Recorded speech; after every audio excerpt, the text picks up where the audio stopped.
So here we are, 25 minutes early. No, which is 5 minutes early, 6:25. Wake up, Bert.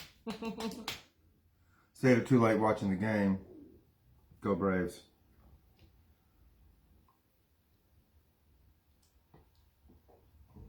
If you're watching the recording, just skip ahead a few minutes. So we'll start in about 5 minutes. If you're on the recording and you want to skip this, I mean, we're just starting 5 minutes early. Get people in, check the sound. Patricia's getting me in right now, and we'll pull up the PowerPoint.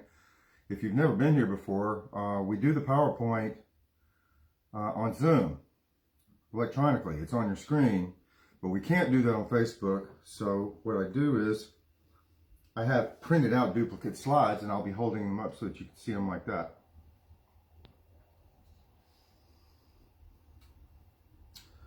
So I am opening up Facebook and Owl Rock group, and there we are with our stupid hats. Oh my dear God. And Owl Rock group. There we go. Okay, let's see here.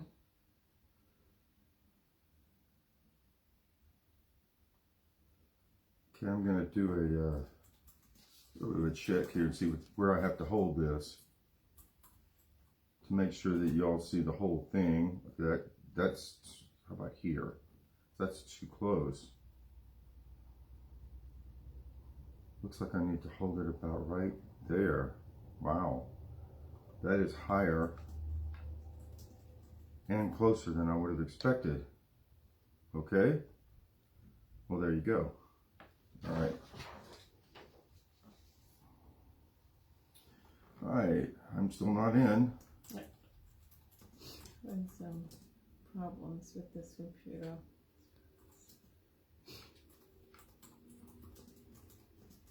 So we're going to be letting, we're already live, obviously, as you can see that, if you're watching on Facebook, and we'll be on Zoom in a minute, I hope.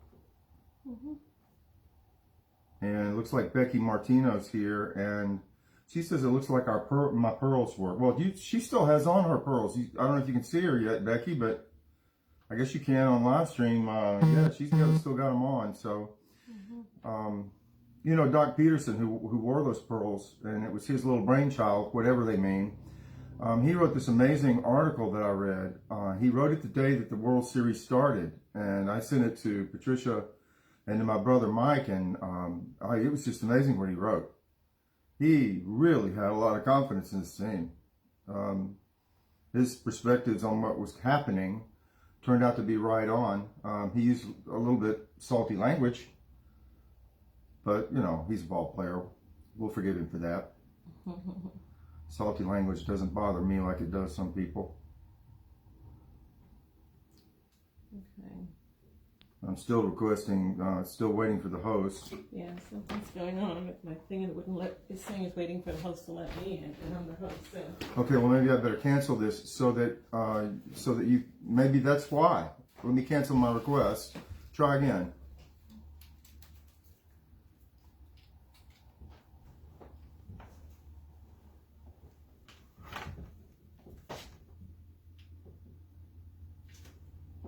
Just we don't have time for you to get another computer up and running. See if you can try it again, please. Just start over and click your link or launch maybe.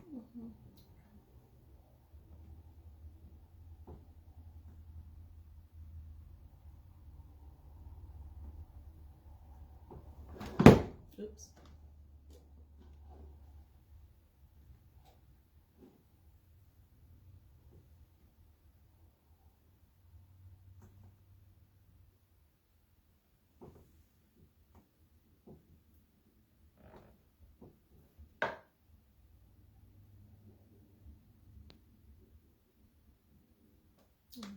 Same thing, waiting for the host. You are the host. I know, it's crazy.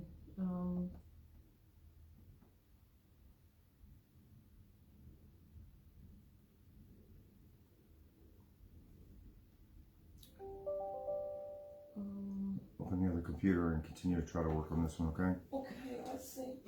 Oh boy. Okay. be all right. Sorry, y'all. It's 6:30, and we've got to get Zoom up and running. Give us just a couple of minutes. Welcome to everybody who has arrived. I see Anne May and Becky Martino and Jean. Hey, Jean. If you can, if you're watching me on Facebook, you know that Patricia tried to launch our web page on Zoom, and it said that she needed to wait for the host to let her in, and she's the host. So we don't know what that means. So she's opening the other computer and going to try it with it, and hopefully that will work. And just give us 1 second. Yeah, Patricia has on her pearls. She has on her Atlanta Braves cap and etc. And we stayed up late watching the Braves celebrate, and it's the first time in a long time that I watched Major League Baseball. I had gotten kind of turned off of it for about a decade. I didn't like the steroid thing, and I wasn't too pleased with the Astros cheating a few years ago, and I just had a negative vibe about baseball. I didn't like it this year that they canceled the All-Star game for political reasons here in Atlanta. The commissioner got booed at the World Series last night too for doing that. So He did. that was interesting. Yeah, so I watched this team from the beginning, and I didn't know what was wrong with them. They just had problems. So they were fighting, and then our best pitcher got hurt, and arguably our best player, Acuna, got hurt, and it was a mess. I thought they were going to have a fire sale, but doggone it, our manager went out there, our owner went out there and just got some great people who each contributed significantly to the baseball team, and the pitching gelled, especially the bullpen, and it was really amazing. This is too hot to wear. Oh, I'm sorry. Yeah, too hot to wear. Are you making any progress? Mm-hmm. Okay, good. Can I try to get in? Not yet. This is slow, but it's coming.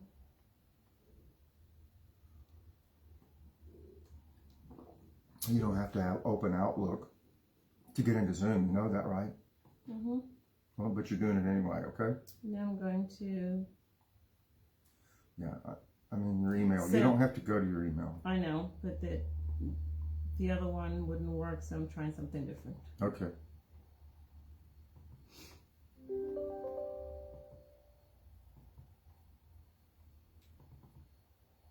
Sorry, y'all. Yeah, we're almost there.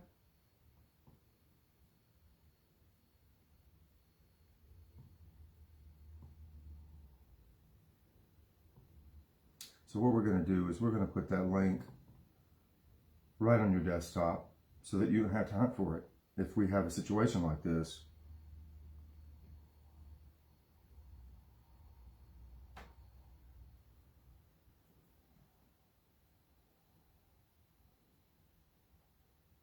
Looks like it worked. Mm-hmm.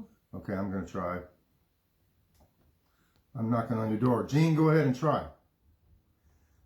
Sheila, go ahead and try. Anybody who's out there, Dale, go ahead and try. Kia, our normal panel. There's Sheila. Debbie, whoever, there's Sheila. Hey, Sheila. Hey. This is not working. I'm going to turn it over. Still not working. Maybe there. No. Maybe there. Yeah. Okay. Hey, Kia. Hey, Jean. Do you want to try again? I am trying. Okay. I need you to get the PowerPoint up. Hi, darling. How are you? How are you, sweetie? I'm good, thank you. You're going to have to turn your volume down. Is it? I'm sorry. It certainly is. Especially mine. Please turn it down. Mm-hmm. Thank you. Hey, Sheila. We missed you. Oh, I missed you guys terrible. I did. Even though I was having fun, I missed y'all. Yeah, we missed you too. Looked like you were all over the place.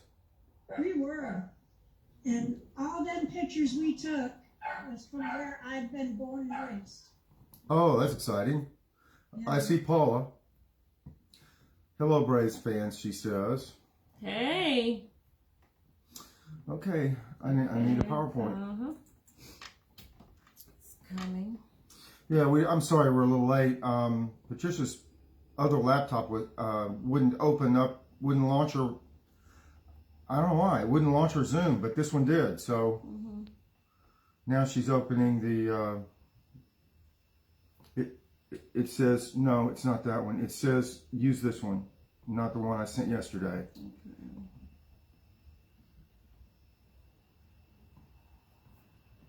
Got it.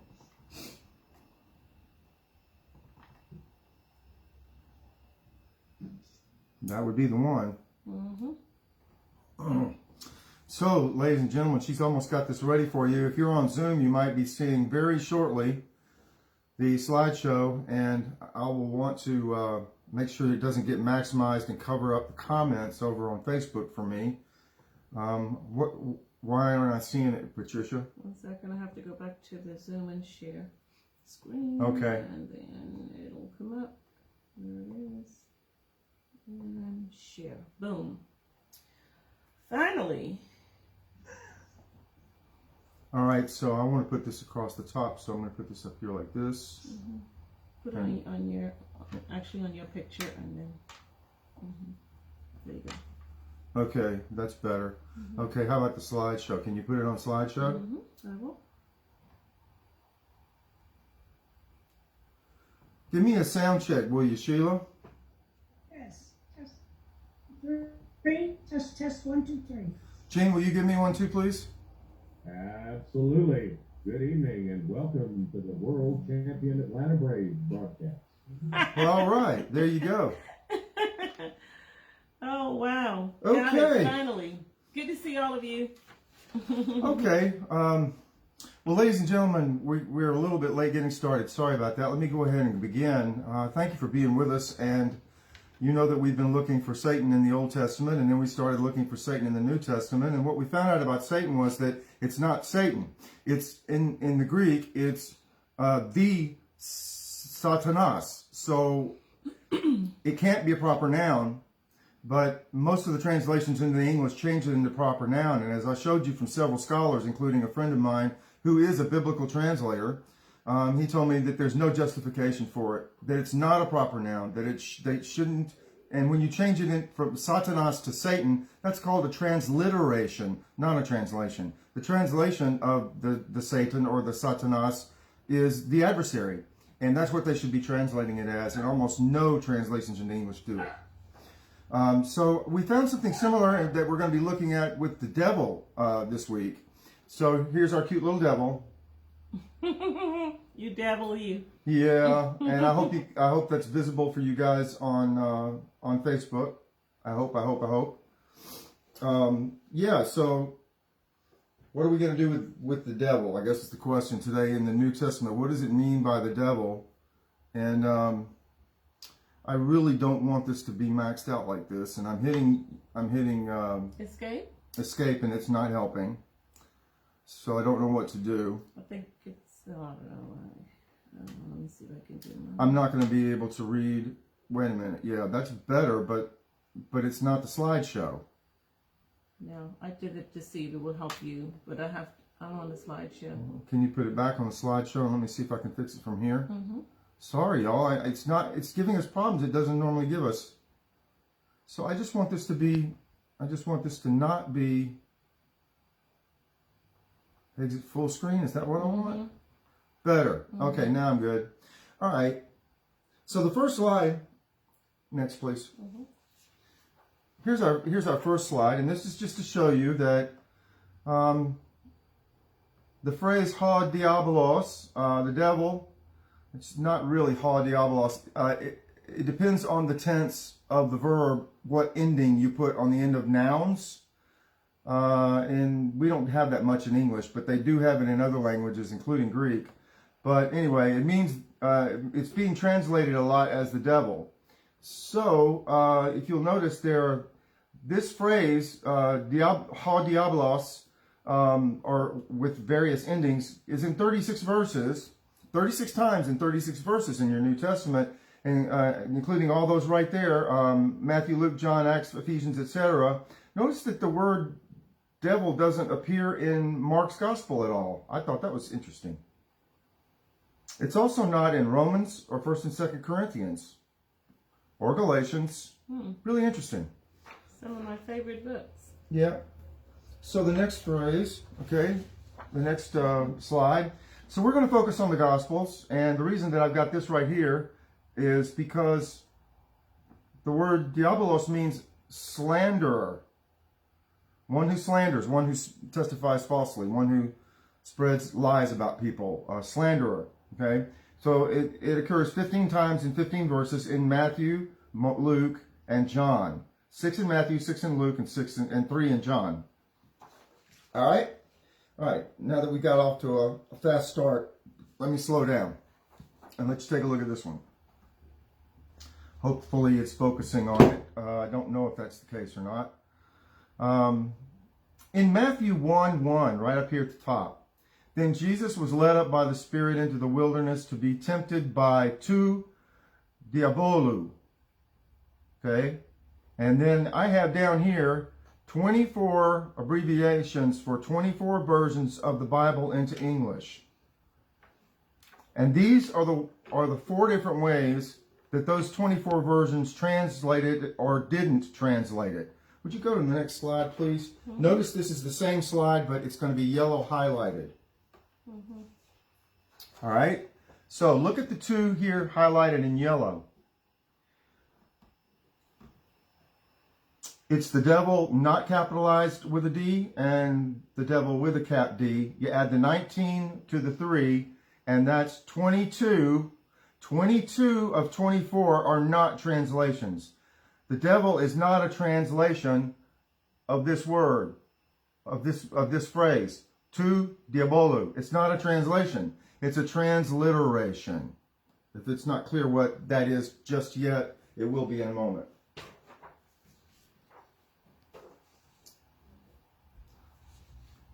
The next one highlighted would be this.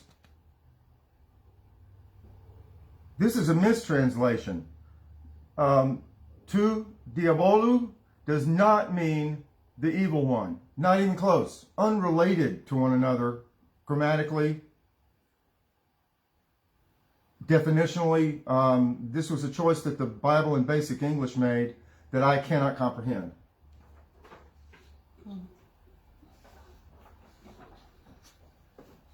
And this last one right here is really tricky and fun. Okay, so this is the only version of the Bible in English that translated tu diabólou, the only one. And it translated it. What in the world is the calumniator? Has anyone ever heard the word calumniator? I've heard the word calumny. That's related. Yeah, that's related. Not me. Yeah, okay. So I just want you to be clear. This is not a translation. This is not a translation. This is a mistranslation. And the bottom one is the only one that translated it into English as the word, as to a word that defines what it means. So let's look at what it means. Next slide, please. All right, there's your phrase down at the bottom there. Okay, that's tu diabólou, and the only one of the versions that was the Murdoch translated it. The rest of them transliterated it or mistranslated it. So here you can see that Murdoch says, "Then was Jesus led by the Holy Spirit into the desert to be tempted by the calumniator." And then you can see under here that James Murdoch translated this from the Peshito or Aramaic version in 1852. What's going on here? It's really strange, right?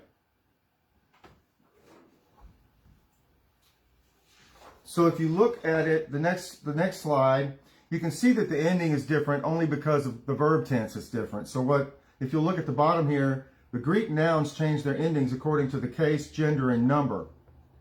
And so up here at the top, you can see that the case, gender, and number are genitive masculine singular. That's why you have an OU here instead of an OS.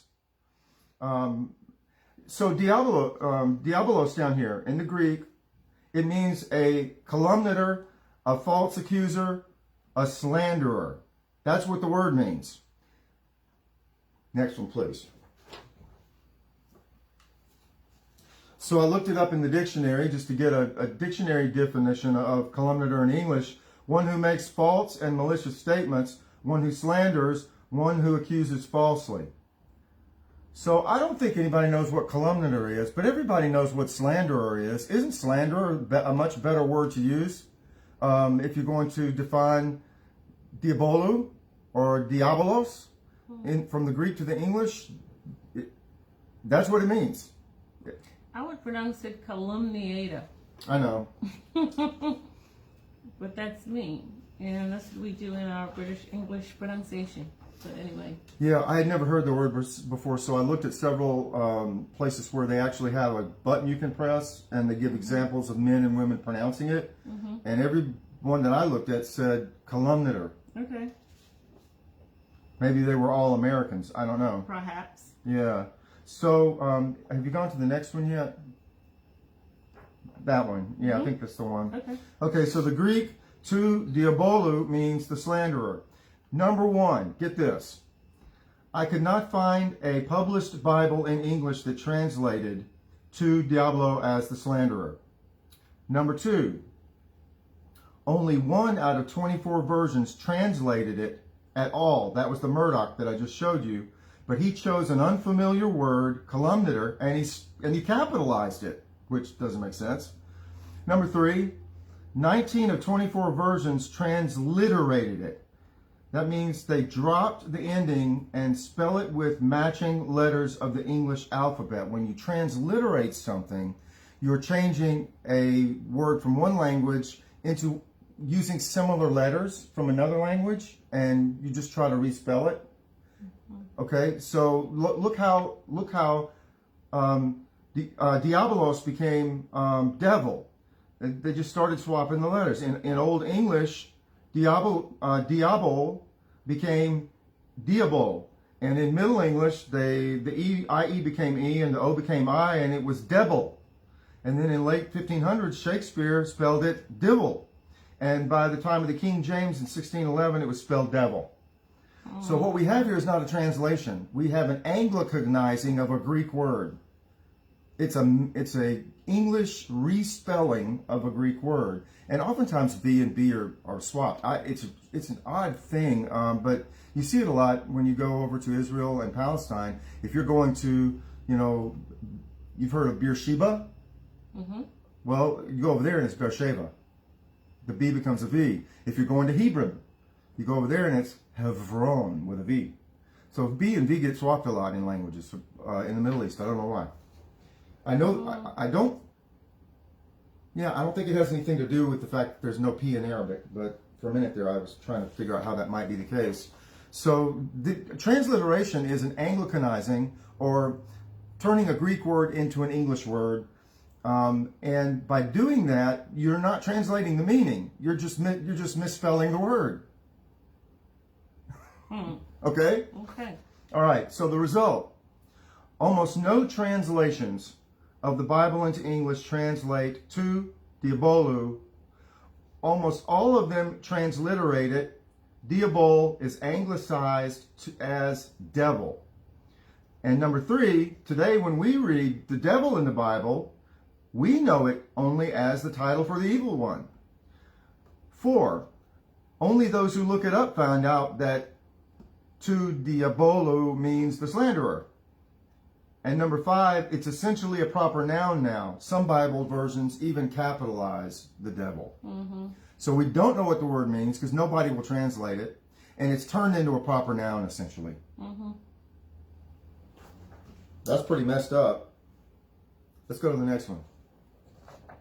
All right, so, for example, you remember we looked last week at the temptations, And this in Matthew 4:3 it says the tempter came and said to him, "If you are the Son of God," etc., etc.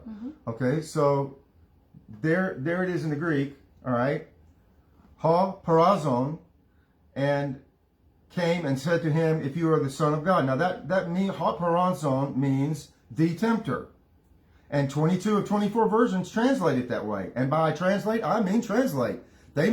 There's nothing that sounds in the Bible like they didn't transliterate ha parazon, maybe turn it into Perez and not define it. But they don't do that. They translate it like they're supposed to. By the way, what are translators supposed to do?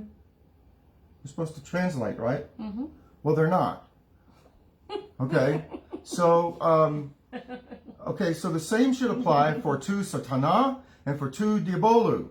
Okay, look, right here. 0 versions translate it, the adversary, but should. 23 of 24 versions transliterate it as Satan, but shouldn't. Same thing with diabolos.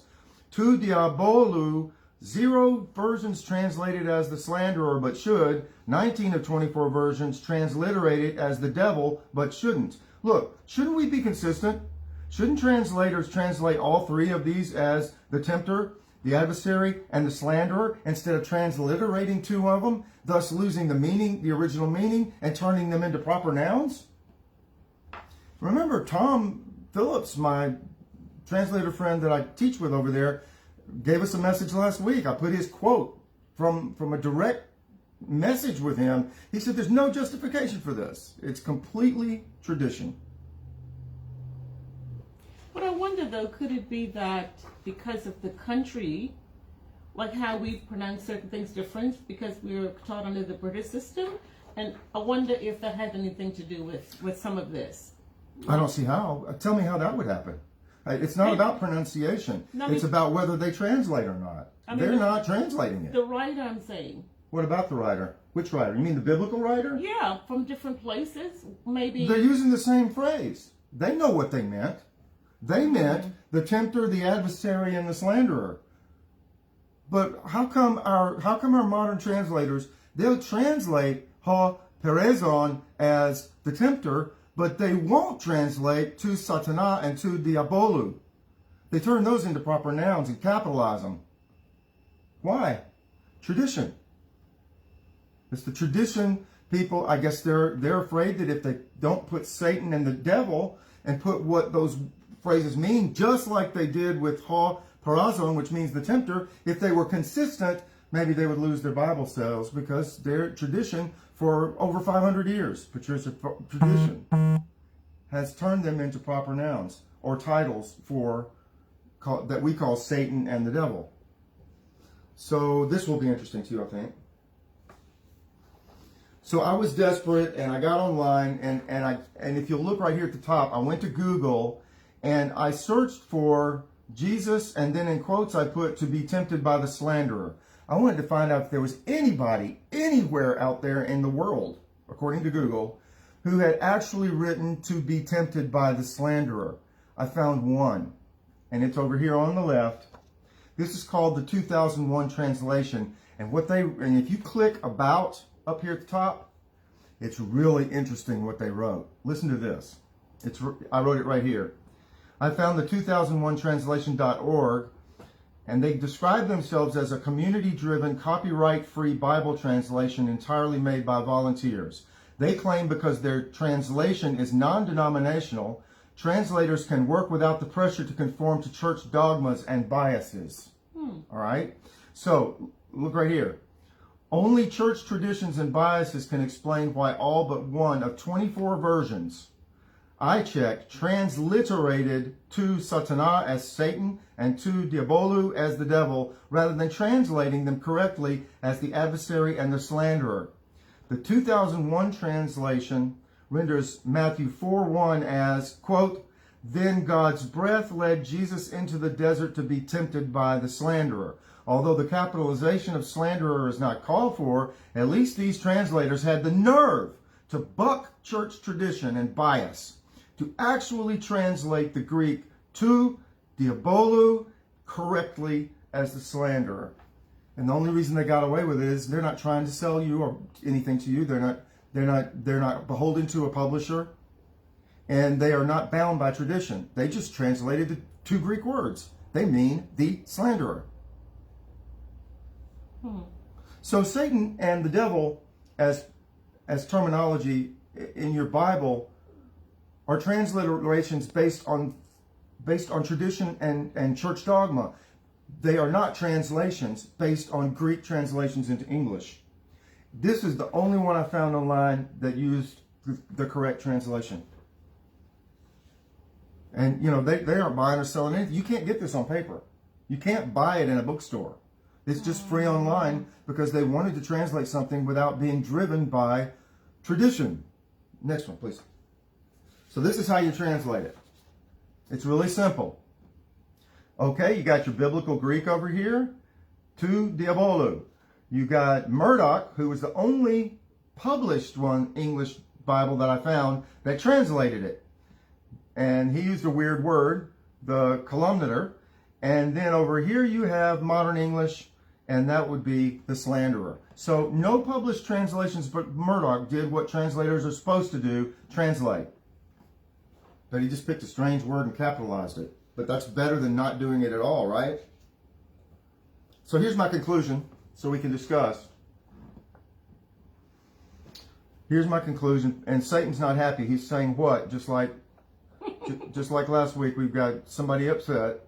The translation, the slanderer, is correct, not the transliteration, the devil. So I wrote here, in the New Testament then, there is a personification of evil called the slanderer.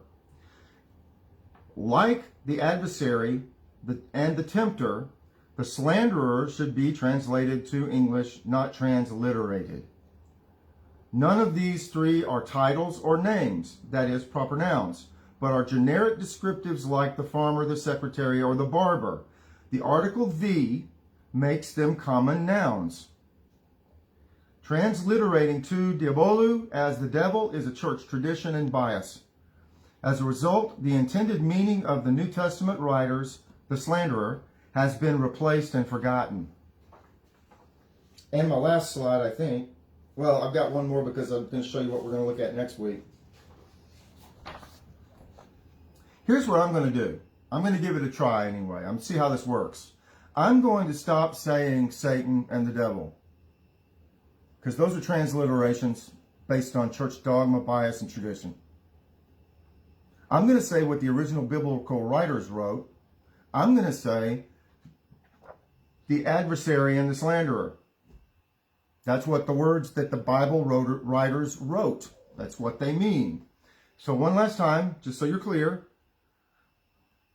Ha parazon means the tempter. To satana means the adversary. To diabólou means the slanderer. And by the way, next Wednesday, there are some minor sort of descriptives of the adversary. And they are the evil one, the God of this world, the ruler of this world, the ruler of the powers of the air, the father of lies, the accuser of our brothers, and Beliar. And we'll just look at those last week. And we'll be wrapping up our look at Satan. I'm done. Let us discuss.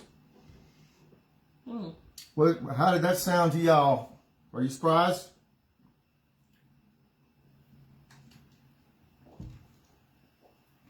You can make me back big again if you want to. How do I, you get rid of, yeah, that's helpful. Well, hey, Sheila, it's good to have you back. Thank you. Gino, that was a good discussion this morning. Just really good. That's fun. Yeah. Wow, dude, real diverse group. It was, you're right. I almost made it this morning. I might make it next week. I really tried this morning. Her schedule doesn't always permit. You were there in spirit. I definitely was there in spirit, yes. And I would love to be there in person. I'm going to get there. It was very close this morning, but it didn't work out. But maybe next week. So thank you for being here, Ron. And yes, thank you for your comment about the Braves. Go Braves! Yeah, Go I have my Braves! hat too, but it was too hot to wear. Braves! I got mine too.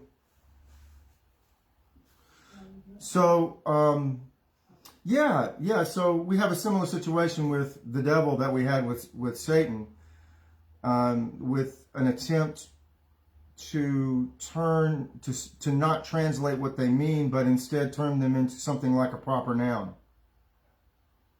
So I mean it when I say I'm going to stop saying Satan and the devil, because that is not a translation of the original biblical Greek. I want to go with the biblical writers. I want to go with Matthew and Luke and John. I want and Mark, and I want to say what they mean and what they should have been translated as, which is the adversary and the tempter and the slanderer. And the slanderer is what people transliterate as the devil. The devil, the words mean slanderer, the slanderer. It's not going to have the same impact. I use the devil a lot when. Well, why do you think they began doing that in the first place? It has an impact on ignorant lay people who don't know any better. So you get them scared of some demonic guy. Someone says something kind of way off the rail. I know. Like one of my students or staff, or even sometimes, we have any comments. I'm like, the devil. Well, see, it's not going to have the same impact as No. I can do that. I can joke with the devil and Satan. I'm just saying when I'm doing Bible preaching and teaching, I'm not going to say it anymore. I'm going to try that. I mean, I can joke and still say the devil made me do it, but that doesn't. I'm not teaching at that moment. I'm just cutting up. But it seems to me that. Geraldine, are we taking the pledge then? Say again? I was calling you Geraldine. Yeah, I was calling you B. Geraldine. Are we going to take the pledge? The devil made me do it. Listen. Do we take that pledge and see if we can get others to take it? I would love for others to take that pledge, but I didn't come here to ask them. I mean, I think it just makes sense. Yeah. Sheila lifts her hand. Sheila's. Is there another? Sheila's gonna do it. Wow. You gonna take the pledge, Sheila? Yeah. I don't know if I'm there yet. Let's call it the Geno pledge, because I didn't mean to ask anybody. I'm just thinking we need to sign the Magna Carta. We need to take the pledge. So Becky has a question. She said, is the slanderer and the adversary one and the same? Do you mean one and the same words, or one and the same what? So when we're talking about an evil force in the world, it's described variously in the Bible, and it's the same evil force. Some Christians think of it as some sort of spiritual being, and other Christians think of it as a personification of evil inside each human heart. So I'll leave that for you to figure out. But yeah, we're talking about one and the same. The person who is the tempter is also the one who is the slanderer, who is also the one who is the adversary and the ruler of this world. So we're talking about an evil that is either a personification of evil inside the human heart or an evil entity or spirit, and yes, it's the same. Like people just use it interchangeably, Satan and the devil. I think. Yes, it's just different descriptions of the same phenomenon or reality. Yeah, I don't know. Key, where are you with the pledge? Where am I? I know you said that you're willing to do it. I was asking if Kia wanted to comment on that. Kia is KC down there at the bottom, Sheila.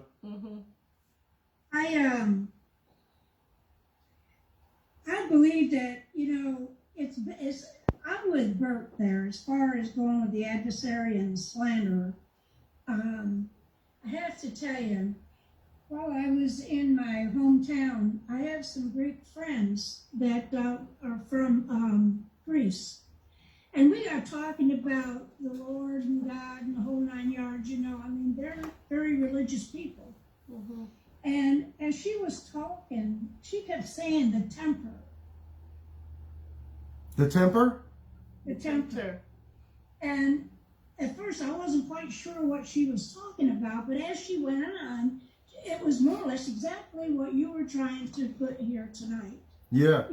That in her land, they don't call him devil.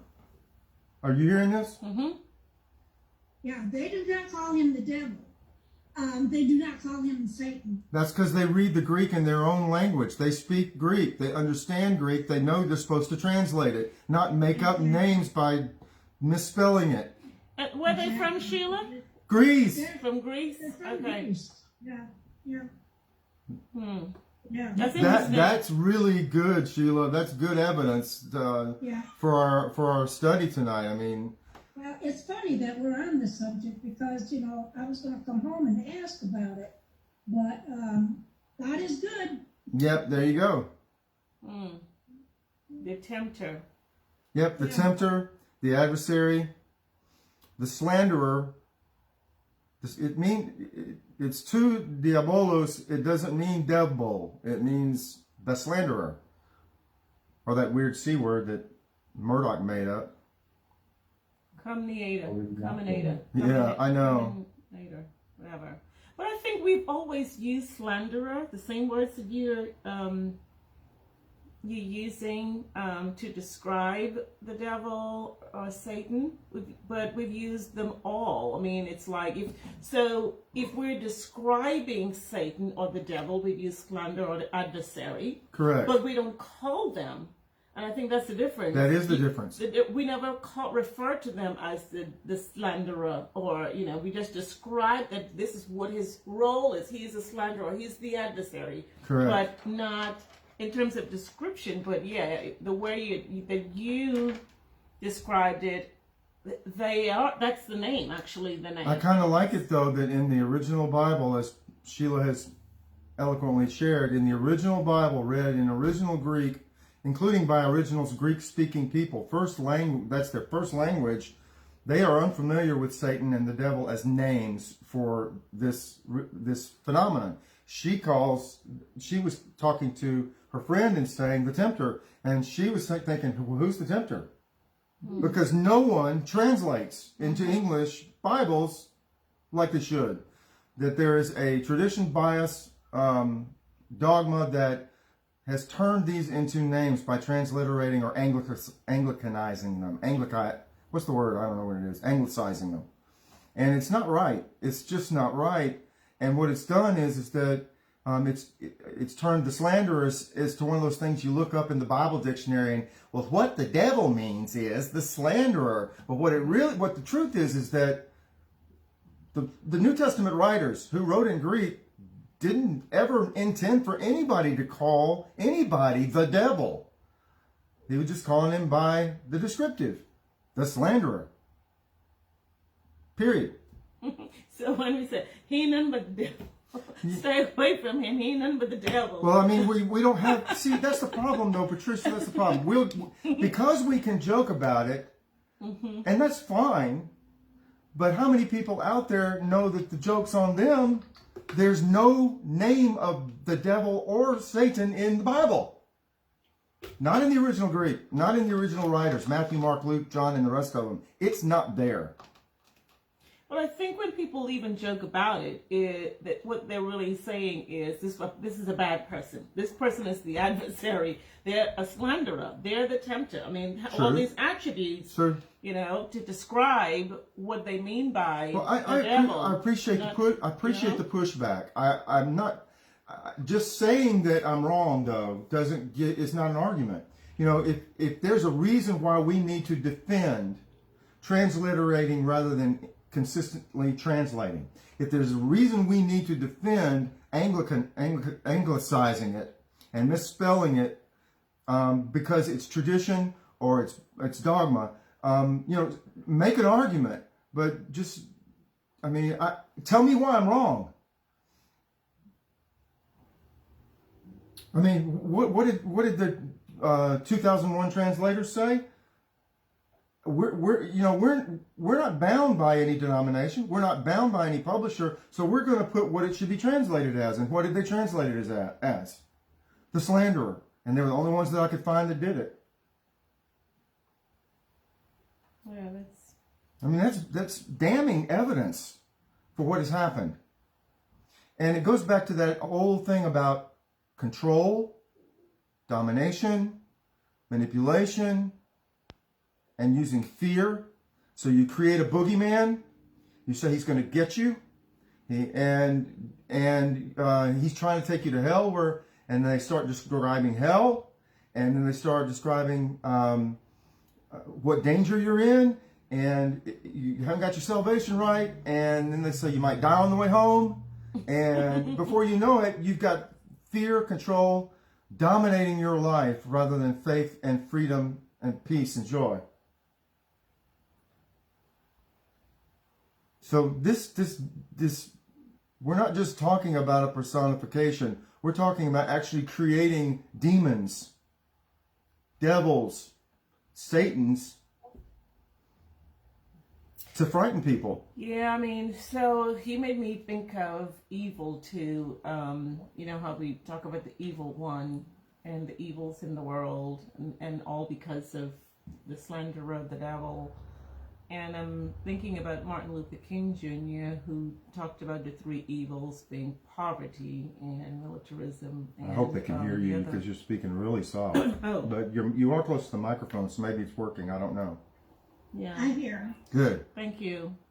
Yeah, so, I mean, my whole definition of sin was an awakening, too. I mean, and so as we do these studies and think about these words that we use from day to day and how we use them and based on what we were taught. And, I mean, no one was in the car with me. I was driving. It was the night after those 5 murders happened with police officers and all that. And I'm like, this is, I mean, I was so bothered by it. And it was about, I'm like, this feels like sin, not fornication and, you know, adultery. And yeah, they may be wrong things, but it's like, this is what sin is. And my definition for sin totally changed that morning on my way to group. And I just couldn't stop crying. And I went to group and talked about it. And I'm like, I've been searching in my theology around trying to understand sin. And I said, I think I finally understand it. I mean, it was just an awakening. And so I think it's the same thing applies with using the word the devil, this, you know, which is the slanderer, the adversary. I think it just, I mean, with all the teachings, Bert, I think just eventually things just click for us like it did for the translators in 2001. Something, I mean, as they were studying and realized, but I think persons will come to themselves, you know, with all of this. It's like, it's just making more sense to me now. Like, it didn't make sense before, and then it makes sense, but it takes time. It takes time. It takes me a while. I need to know when I'm believing something, and when I say, this is where I am, I mean, that's where I am. I mean, not that it can't change, but I'm a processor. I go away and process, and I go away and process, and I hear it again, and I might hear it a different time, and I need to get clarification and ask questions, and I think a lot of persons are like that.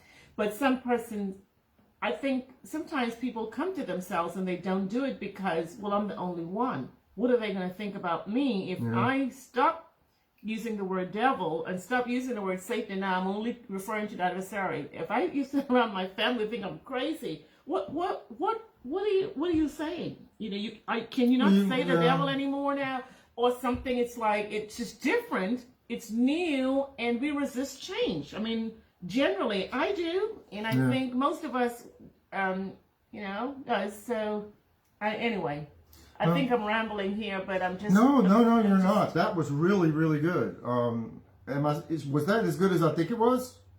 Were y'all following this? So, it made me wonder, though, Jane, just to piggyback on what she said and ask you a question. What do you think has been going on all these centuries, you know, with not translating these words and turning them into proper nouns? And do you think that it's just them naively kind of going with the flow? Or do you really think that maybe at the beginning there was some sort of underhanded or duplicitous motive to try to create a boogeyman? I think the latter is more likely. I think when we wrestle, when I wrestle, let me make it personal. When I like Patricia, when I wrestle with theology, I tend not to let it be as complicated and complex as it really is sometimes. I'm looking for a simple answer. The simple answer is we want Godzilla versus King Kong, so that we can have a good guy and a bad guy. And we want to simplify it and dumb it down. You know, this is what evil theodicy for dummies. And so we've got to create this dichotomy, and the only way you can rationalize not saying, I don't know why there's evil in the world, there just is to have an adversary for God. There's got to be an opponent, an adversary, who lies and slanders and does that. And the next thing you know, from becoming a concept, it becomes anthropomorphized and becomes a character, where before it was just a concept. And we create this overly simplistic, we lack a Geraldine, but we've appropriated that in our theology. And how many times this was, Paul, if all you have to do is read Paul's letters to see what's wrong with sort of dichotomizing good and evil, God and the devil. And it's a dualism that's false, that the New Testament entirely rejects. There is no devil and God fighting against one another. Yeah, go ahead. Yeah, extrapolate. There's no slave or free, Jew or Gentile, male or female, evil or good. There's just life. Yeah. And what do we do with it? And all things. The Calvinists, that everything is God's will. Well, if that's the case, it doesn't matter what I do, think, or believe. Yeah. But I think it's more than just Christians, or those of us who believe in the Bible, who believes this. So this week, tomorrow is Duality for the Hindus and Janus and some of those other faith traditions. And you know what they're celebrating? The Festival of Lights, and it boils down to good and evil and light and darkness. I mean, it's almost attached to every religion, and we were taught this embedded theology that there has to be one good and one bad. I mean, that's how we were brought up. I mean, I think we were taught that, and so that's embedded in us. So you always we think that way. Who's the good one? Who's the bad one? When my dad, his favorite sports was wrestling, Who's the bad fella and the good fella? In the movies, the same thing. You look for the bad fella and the good fella. I mean, it's just a part of our culture and what we were taught, and theology and religion has the same impact on us, and we think that way. Right and wrong, good and bad, black and white, good and evil, the devil and God. It's just the way we look at things. You look at the nature of drama and mythology. You got Harry Potter, you've got a Dark Lord. In Star Wars, you've got the Sith Lord as the opponent, right, for the Jedi. It permeates our literature, our music. Yeah. That's our movies, everything. Yeah. I think, listening to all of this, if we, as adults, start using the word adversary, the slanderer, tempted, temper, and we discuss this with like new Christians just coming into the world, little kids that you're teaching. I think maybe if we use these words, we're not going to scare them as bad as with the word Satan and devil, because to me that's harsh. I mean, I've been brought up with the word. Don't get me wrong. I'm not saying it's all wrong, but when I think back and somebody would say Satan, I mean, it was like you sit there like, okay, where is he? Just waiting for him to come. Listening to my friend, it was so calming to listen to her.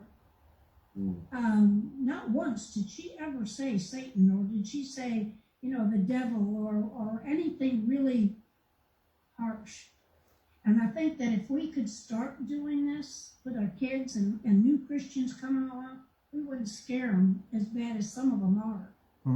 Because you listen to a lot of young Christians, like I did for the week I was gone, Oh, I tell you, they just about made me cry. They really did. You know, they sat there and they would say, well, I didn't mean to do this, you know, but Satan has got a hold on me for some reason. I pray and pray and pray and pray, and I just sat there and I didn't know what to say at that time. Mm-hmm. But the only thing I could say to them is, no. I said, God's with you. I said, God's walking with you. He's carrying you. You just got to pray and ask God for wisdom and knowledge, and He'll break that. I said, you just got to walk away from that scare. And that was about all I could say. I don't know if it was good or bad, but that's all that came to me that day.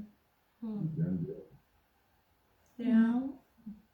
So this is just another one of those spokes in the wheel of modern evangelicalism's bubble that has hurt us all and misled us all, and it is so difficult to unpack it and start over with what the Bible really says and what the message really is, because this agenda, or like the 2001 translation online said, this doctrine or dogma or bias of denominational and theological agendas has done so much damage and is so much a part of the language of the bubble.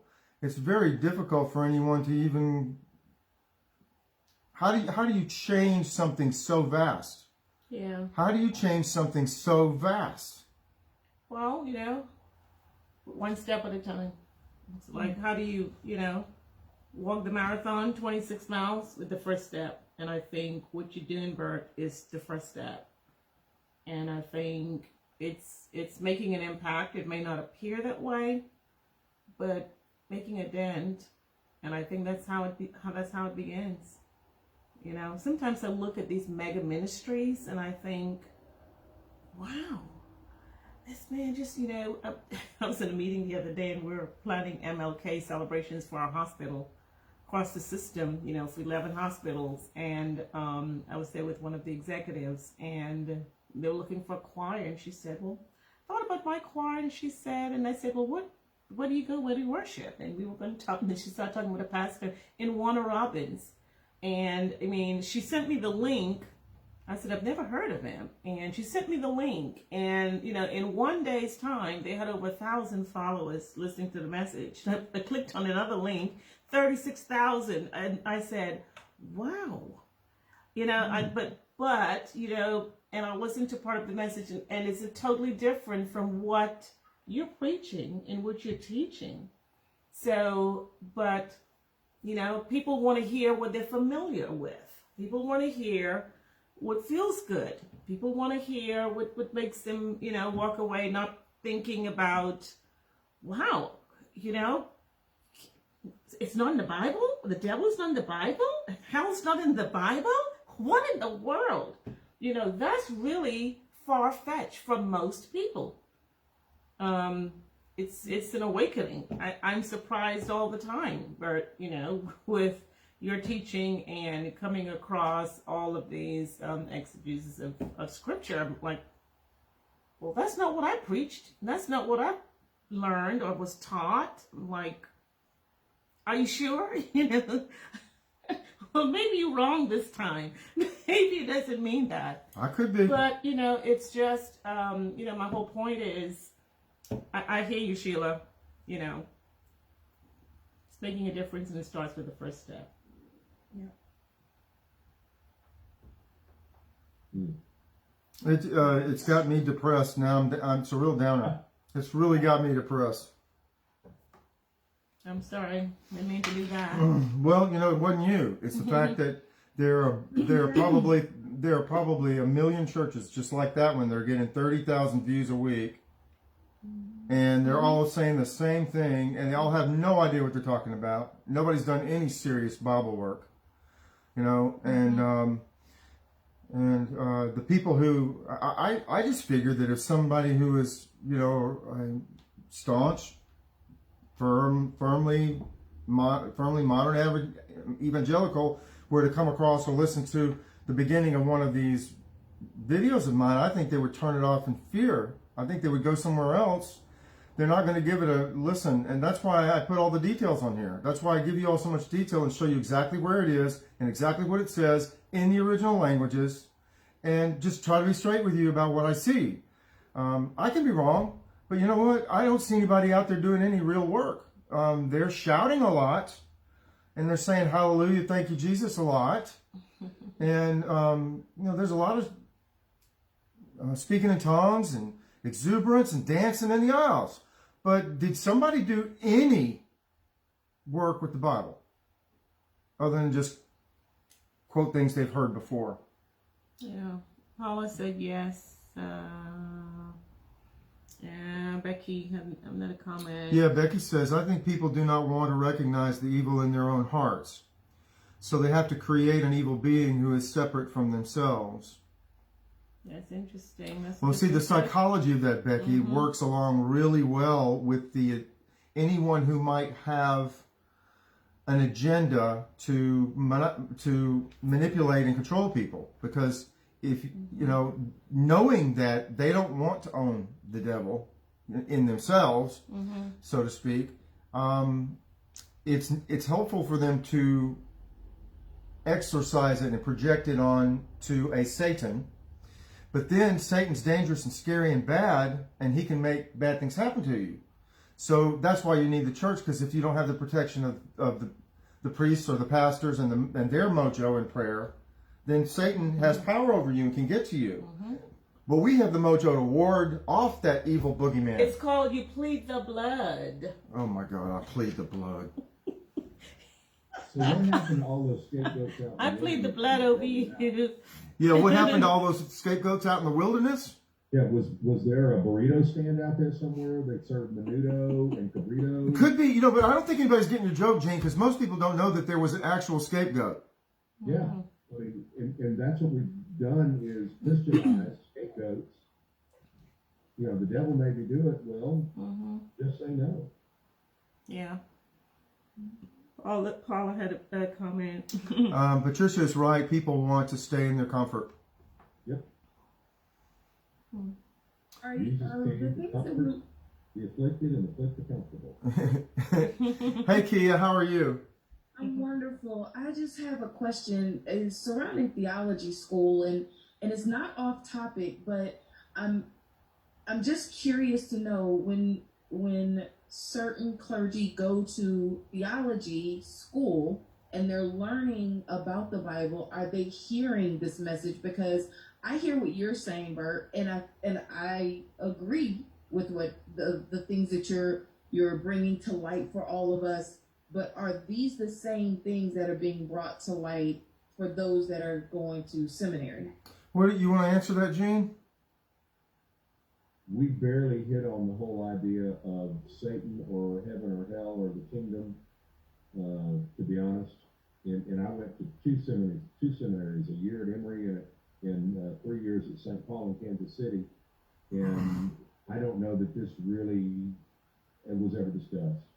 I can attest to that same thing. I mean, I went to two seminaries, 3 actually. I was valedictorian of my bachelor's in theology, and we did not discuss this, not in this light. We did discuss, some things around it, but totally different meaning. Went a totally different path. So, yeah, sorry, Kia, go ahead. No, I guess what I'm saying is for those laymen who are then turning around and going to seminary, they're not deep diving into things that need to be delved into, such as these teachings that we're hearing today. And on top of that, they had the ignorance of not being able to translate Greek or Hebrew or any other foreign language for that matter. So they only do what they can. Yeah. I think I agree with you. I agree with what I'm hearing from Gene and Patricia. I would like to add this. My sense is that schools like the one that I went to, where you basically have liberal arts education, university type seminaries, okay? And so you're going to get classes in how to do exegesis. You're going to get classes in church history. You're going to get classes in pastoral care. They're going to try to prepare you to be a good administrator.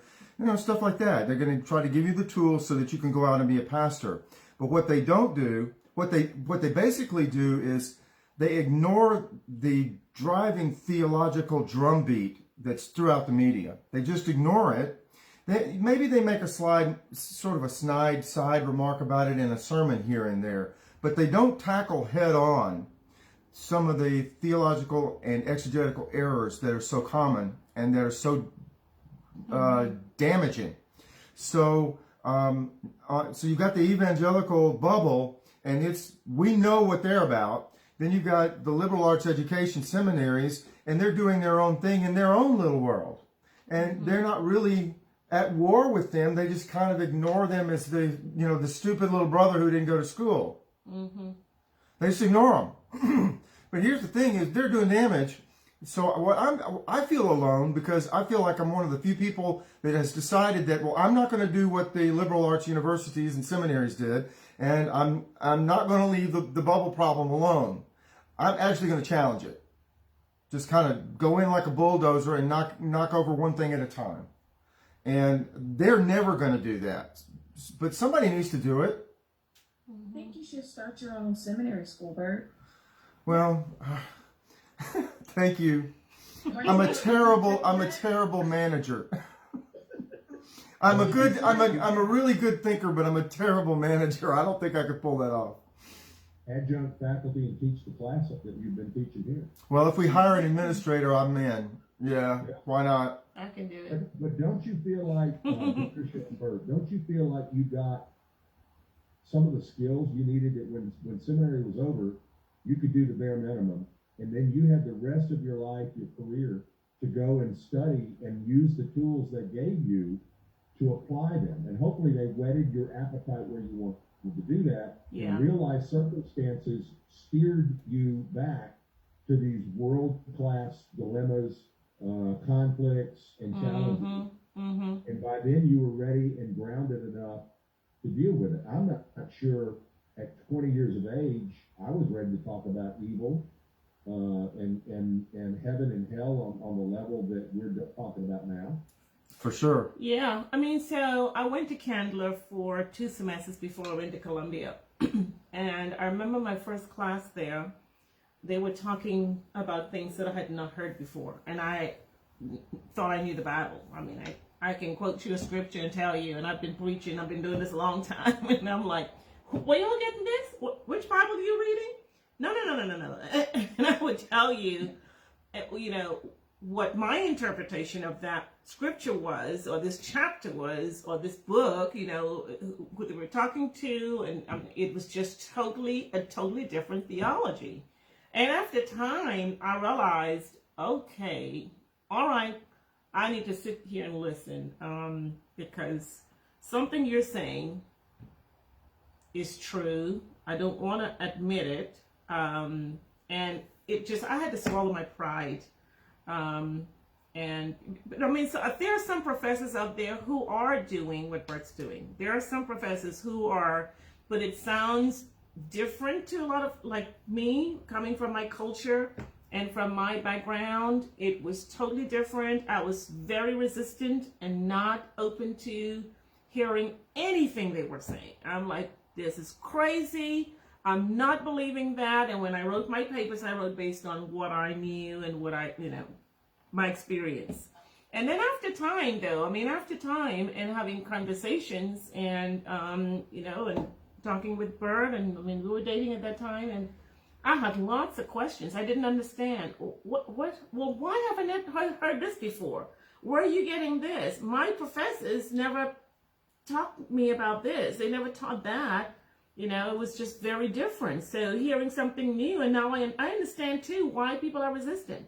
I was there, extremely resistant. It took me a long time to even entertain some of the theology that Bert's teaching now, because it was just very, like just now when he said he's going to not use the word devil and Satan. In my teaching. There was something in me that says, hell no. I'm not ready to go there yet. I didn't ask you to. I know. But there was something in there, that embedded stuff that's fighting against when you hear truth or facts. It's like, and it happens with most of us, if not all of us. It was just fighting, and I know, and I'm seeing the proof. He's showing it to me in writing, in the book, word by word, line upon line, precept upon precept, but that embedded stuff in me is saying, no, no, no, I'm not letting you in. And I think that happens with a lot of people. That happens with a lot of churches. Anything new, I'm just going to buck against that.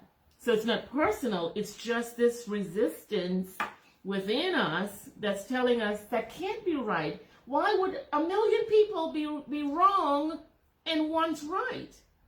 That's not, it's always the majority wins. That's what we were taught, but not so. So I'm just making a point, Bert. It has nothing to do with you. Mm-hmm. It's all about where we are, and we're just. I think we were just born a certain way. I don't know if y'all noticed this about her, but she's like, her temperament is such that when she realizes that she's been misinformed by her, I don't know what to call it, her theological milieu, her upbringing or whatever, when she realizes that something's wrong, she doesn't get mad at the people who taught her that. She doesn't get mad at her own church. She doesn't get mad at her dad or anybody else. She just realizes, we're all broken people and we can all be misled and we can all make mistakes. Mm-hmm. But I know a lot of people, when they realize that they have been misled, that they get angry and they turn it around and they say, I don't want to have anything to do whatsoever with organized religion again for the rest of my life after what they did to me.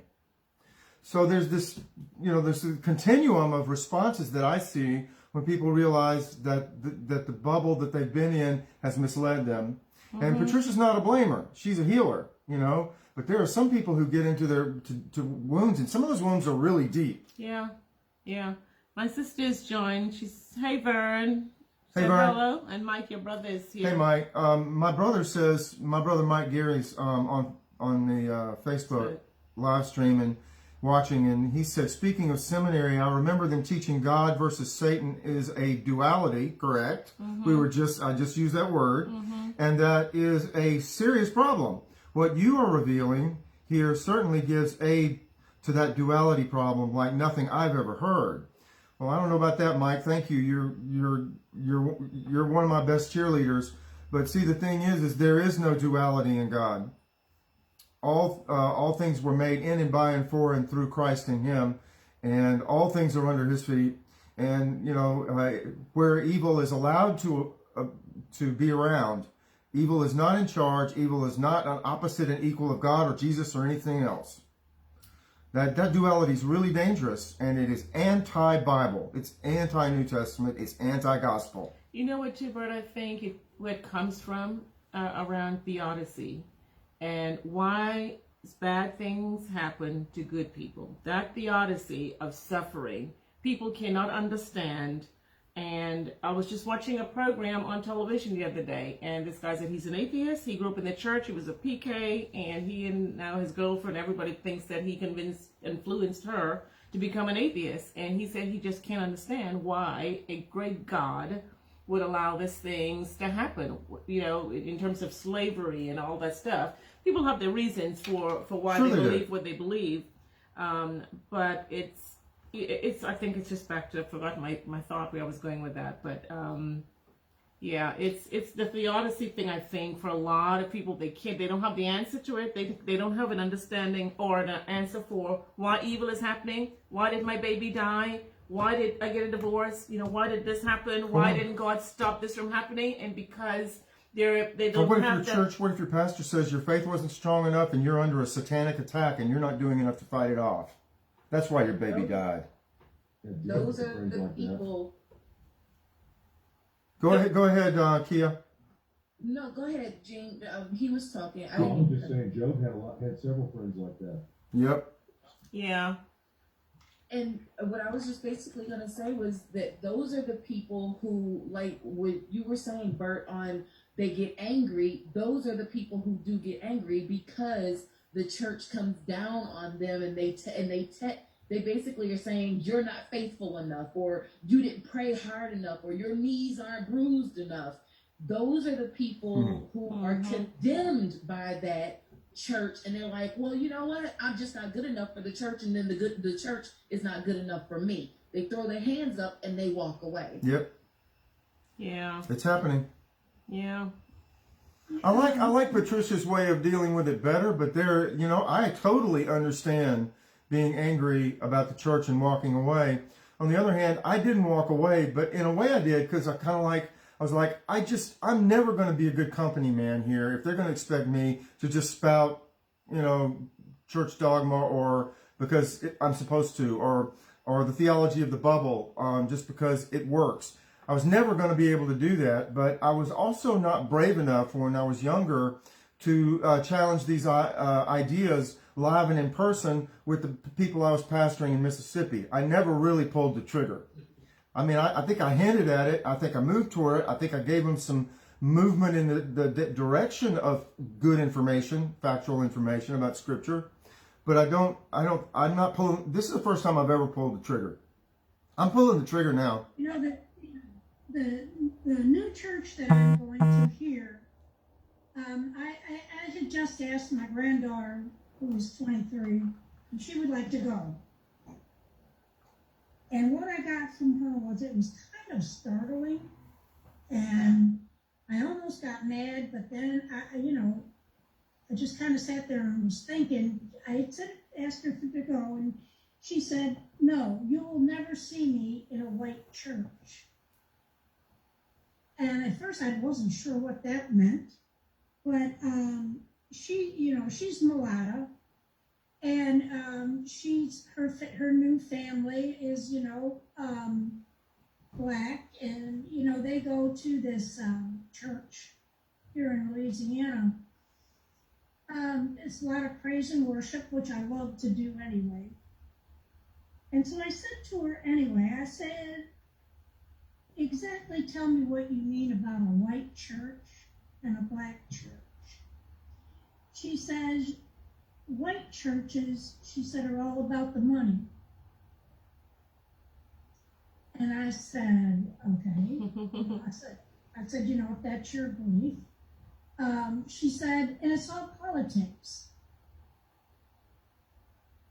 I said, maybe, kind of, sort of, maybe.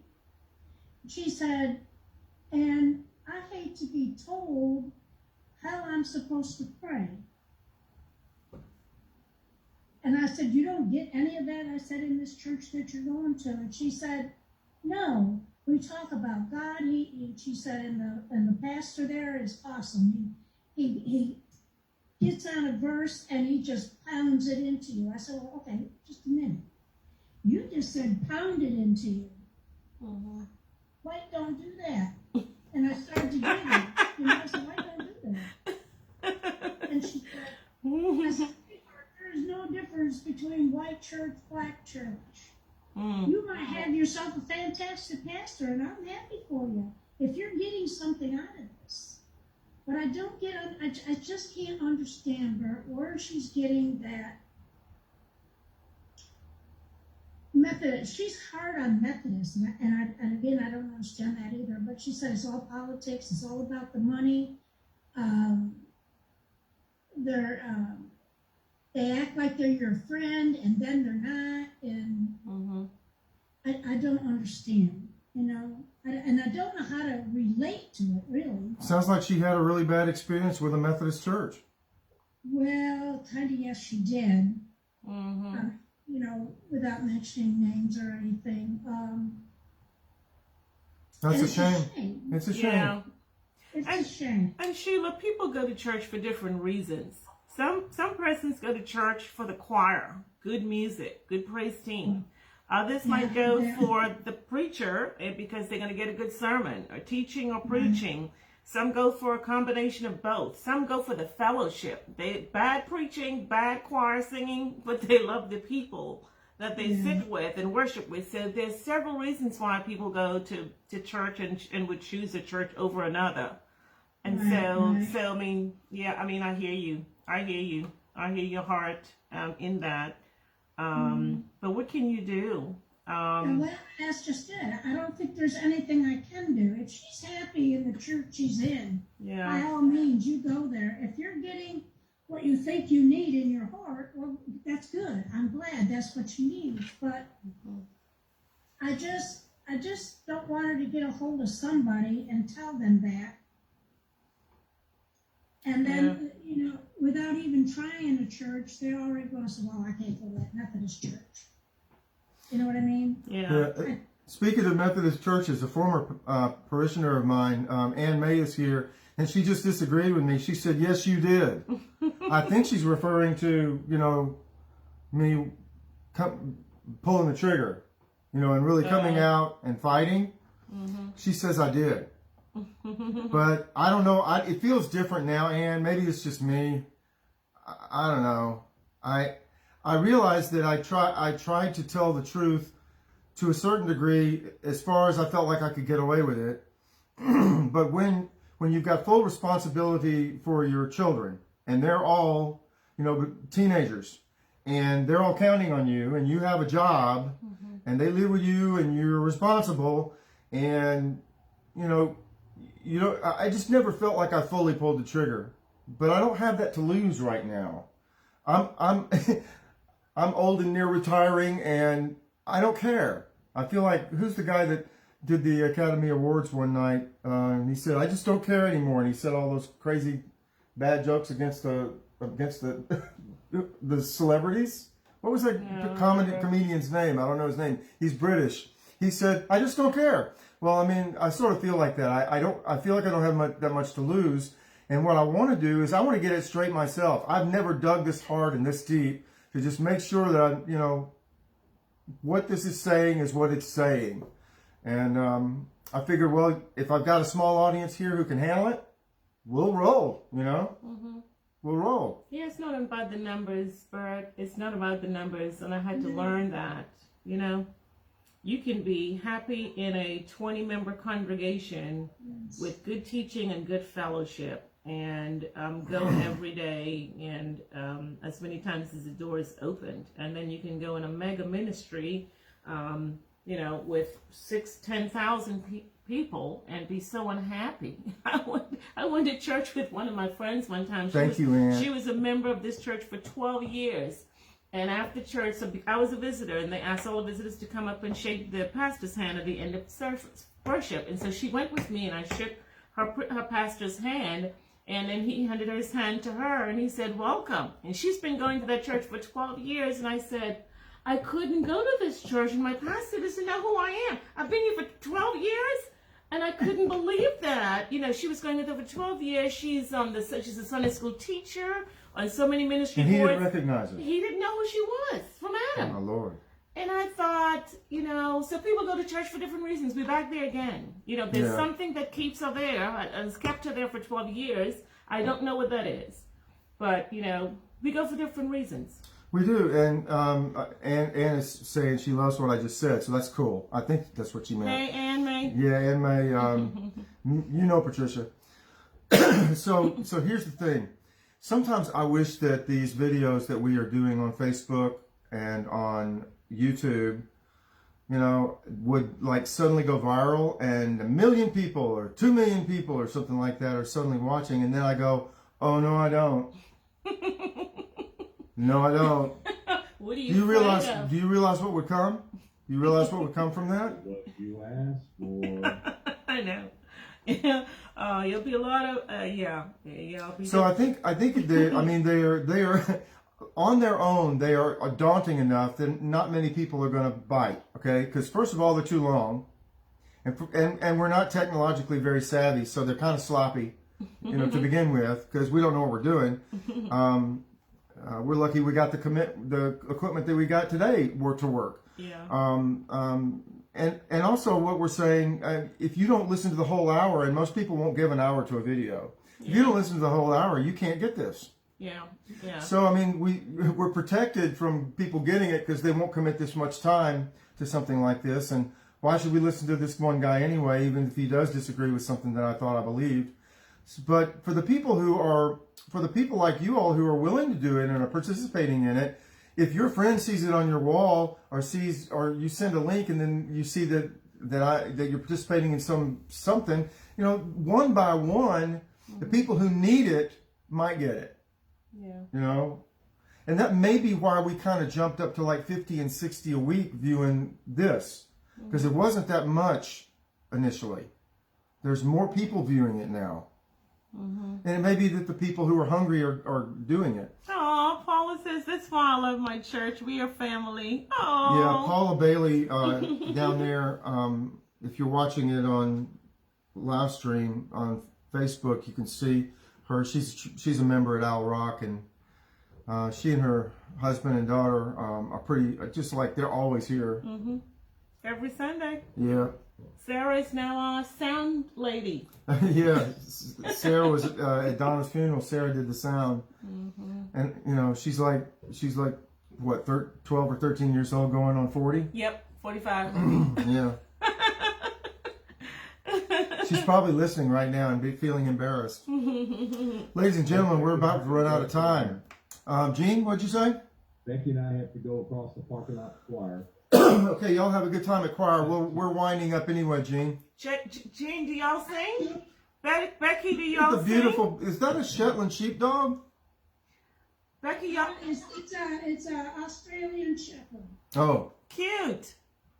Thank you. that's a beautiful dog. Oh, Chanel. Cute, very Beautiful. cute. See you, Gene.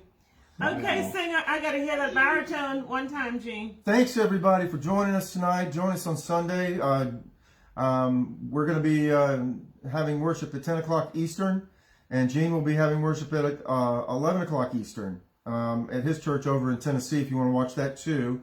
And we're here every Wednesday night on Zoom and on live stream if you're watching the recording. We thank you for being here. Sometimes, just to remind you, you have to listen to, if something's like exciting you or challenging you, go back and listen to it again. That's what I do. If I need something and I really need to get it, I'll listen to it over and over, or I will read it over and over until it's a part of me, and so that I understand what's really happening here. Yeah. Now, this is a lot of information coming at you at once, and I'm really pulling the trigger. So hang in there with me if you're getting something from this, and I really do thank you for doing it. Appreciate all of you, especially Sheila. Thank you for being on our panel here on Zoom, and also to Kia, you've been with us from the very beginning, and in fact have supported us a lot behind the scenes, and we thank you. And Kia, that's always been That's what I was talking about, yeah. Kia. Okay, yeah. Thank you. Thank you all for being here. All you on Facebook. Ron, it's good to see you tonight. Glad you're there. Hey, Ron. Paula, thank you. Glad you enjoyed the study. I like what Ron said. He said, ask the kids at my church about me. The truth will surface. I realize my responsibility. He knows why he's there. Amen. There you go. Yeah. Well, that's what we'll do together then. And Ann, thank you for your kind words tonight too. Thanks for supporting me while I put this AK-47 of Bible and theology into automatic load and just pull the trigger and just and mow some things down. Yep. Thanks, y'all. Have a great evening. Yeah. Good to see you, Vern. Bye-bye. Y'all take care. Have a good night, everyone. You too. Bye bye. Good to see you. I'm so glad you're back, Sheila. Oh, I am too. Thank you very much. Okay. Bye-bye. Bye bye.